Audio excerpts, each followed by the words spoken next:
So anytime I'm speaking, I try to bring in reality, something that I have come across or I have witnessed.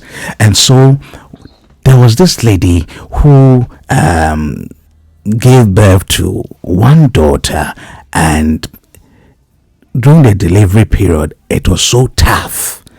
And when she gave birth to her daughter, everything about her life started going bad, worse.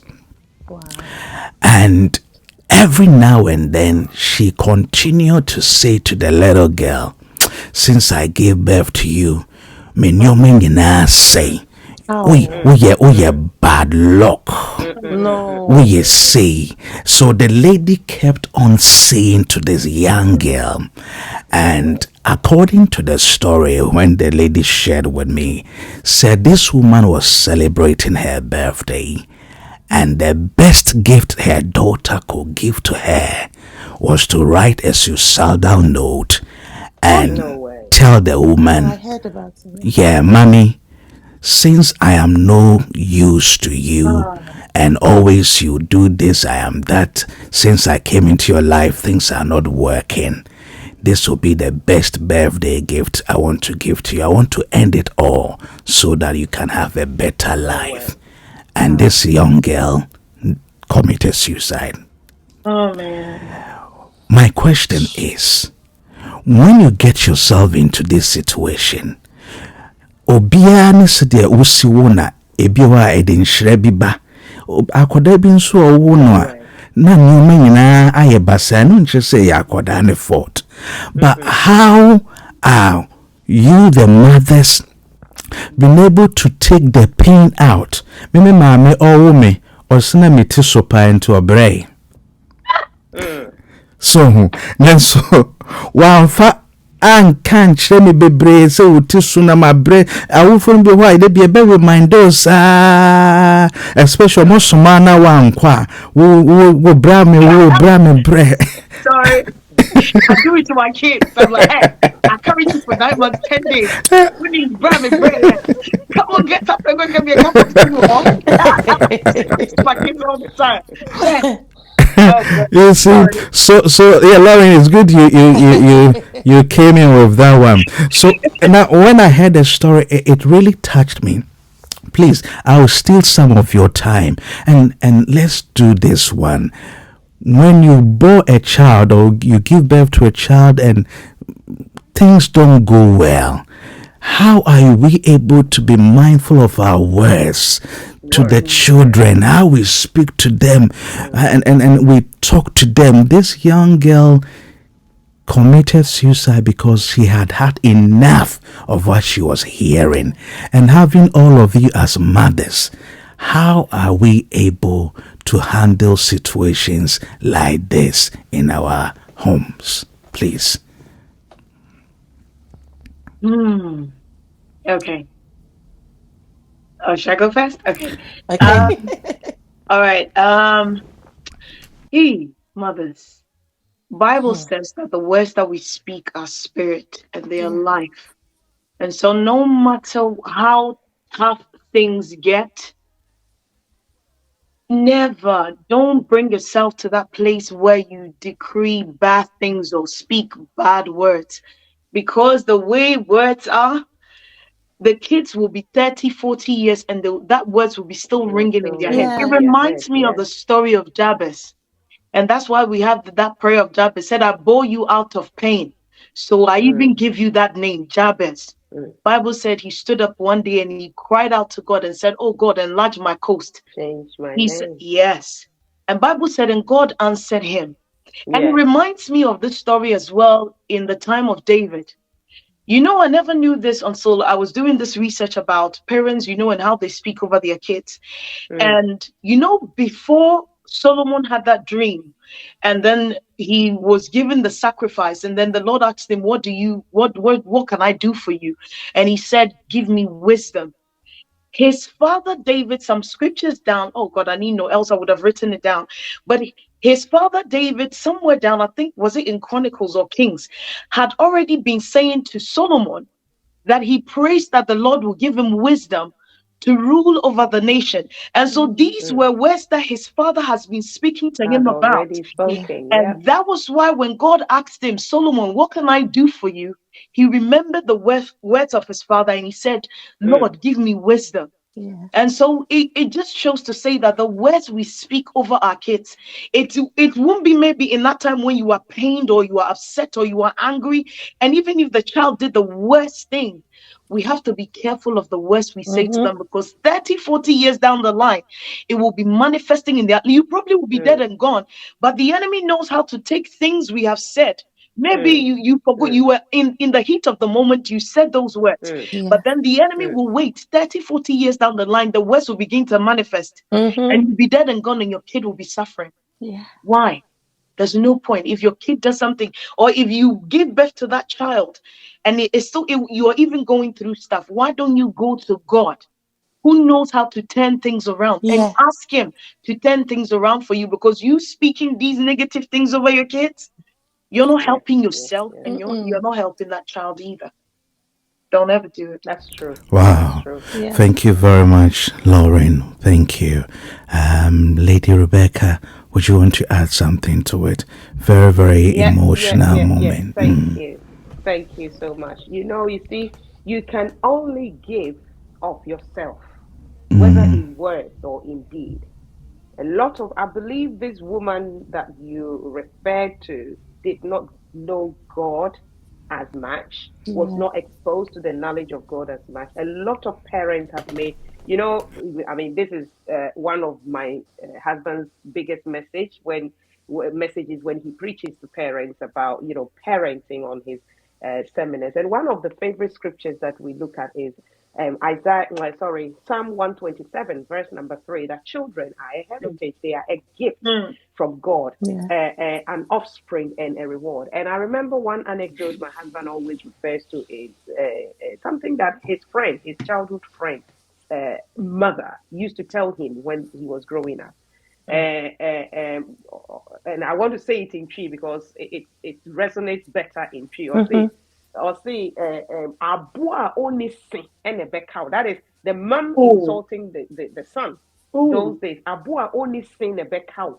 And a Mm, betchi worry, a betchi mm, worry. In other words, when you grow up and you are out in the world, a toothless animal, something that is not even supposed to harm you, mm. can harm you. And that is a curse. A My lot of God. parents have cursed their children it's true. unknowingly. It's If true. you Yeah. ask me, okay, this woman was not a witch, but she didn't know God. Yeah. And a lot of mothers grew up in an environment where they were used to such insult. Another insult was unyia.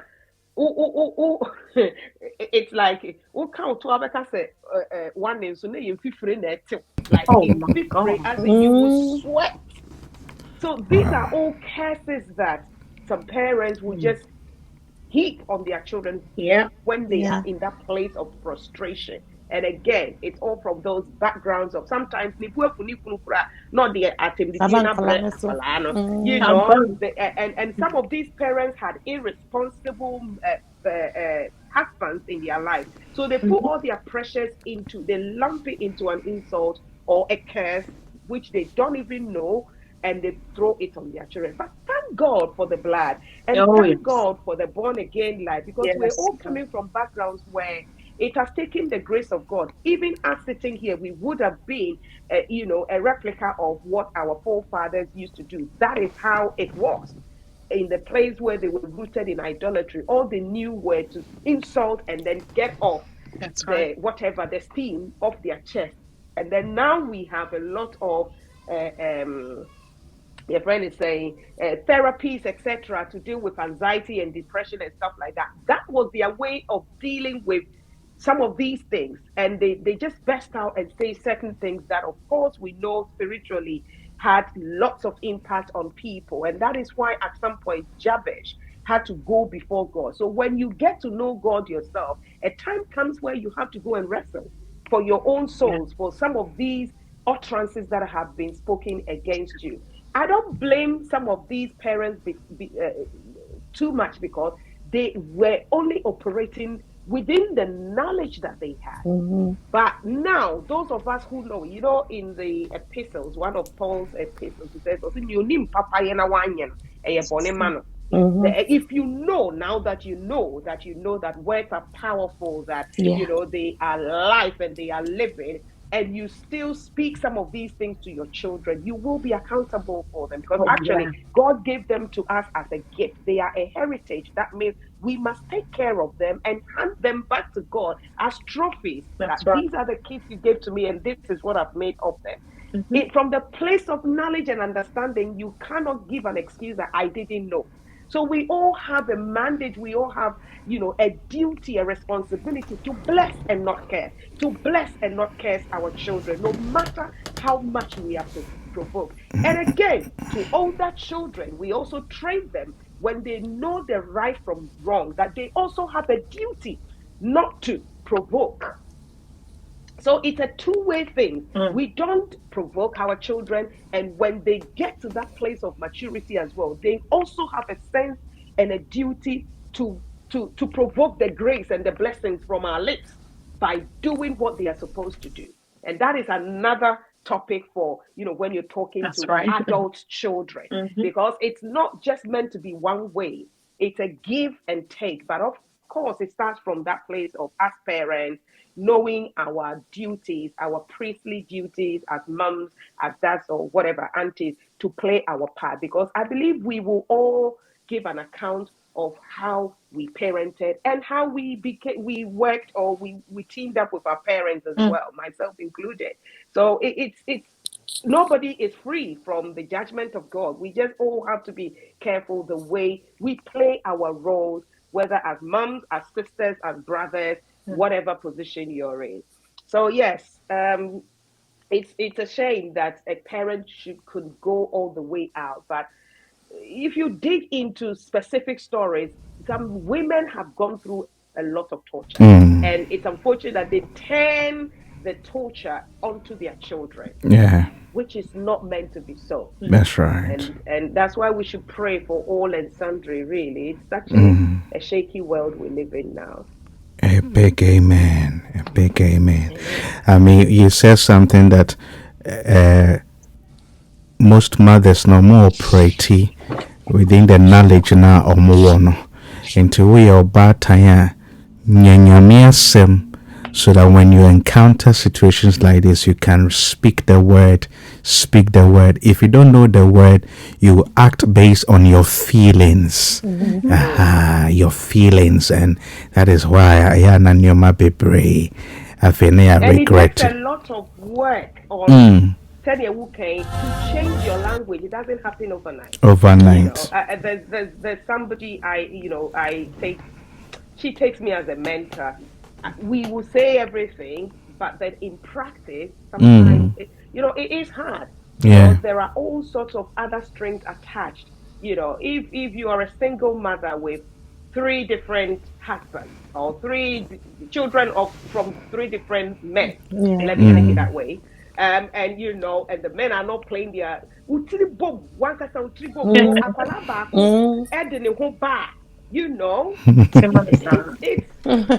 a whole project.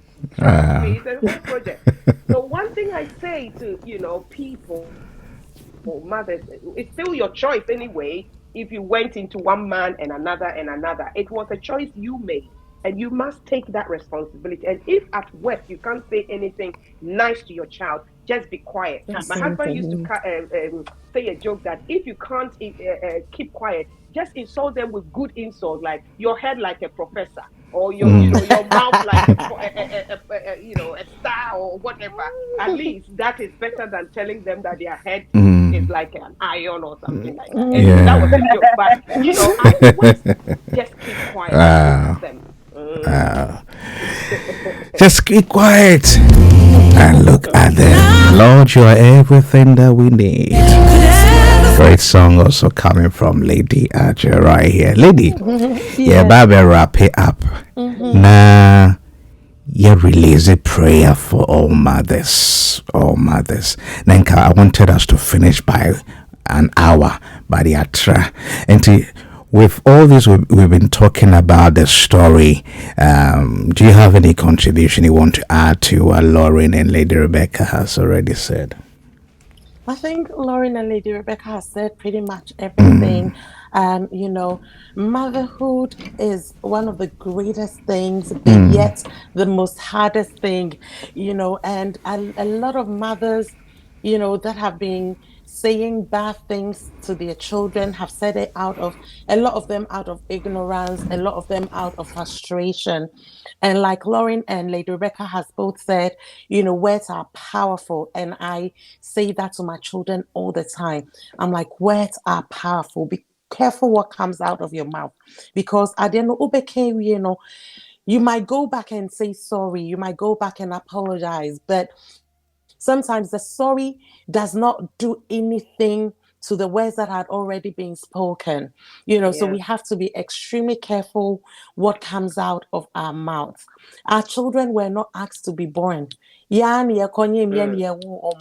So, Yeah. what since we brought them into this world, we have to also be very careful how we treat them. I know that some of the children can be very stubborn, they can be very annoying, they can push you to your limit. But as a parent, you also need to take control of your emotions and your anger. You need to know how to, like we are saying, pray for God to teach you the mm, wisdom, in how to deal with such kids, yeah, so that you not say, bibia eben didn't know me ebe bomb. So, yeah, we really have to be very careful. Out of anger and frustration, it is yeah. so easy and so quick for us to say words that, shouldn't be said. But I Mm, think we all need to be intentional. Akwani pia ukokona bikrana, you need to be careful what comes yeah, out of your mouth. Be yeah. calm. Tobo men country. When you are calm down, when you are, Oma mrekakra ebemwa, call the child, sit down with the child, and then speak to the child. Wow. Take your time, talk nicely. And when I was watching Lady Ajua speak, Lady Rebecca, Lauren, they all speak so calmly. I'm saying, Rade. Situation ni be facing and come back as a boko. I love that. And you're better now. Because of Pastor Gaston, me too, every my feeling, and I got a bit of guy in me. And for guys, one thing about us, we're a bit loud. I'm a bit loud. My mom is a guy, we're a bit loud. And so it's funny, when I was young, right, I used to think my mom screamed, oh, why does my mom shout so much? And this is my doctor now telling me, Mom, you shout too much or too loud. And I'm like, oh my God. So no, no, no, no. And so One time I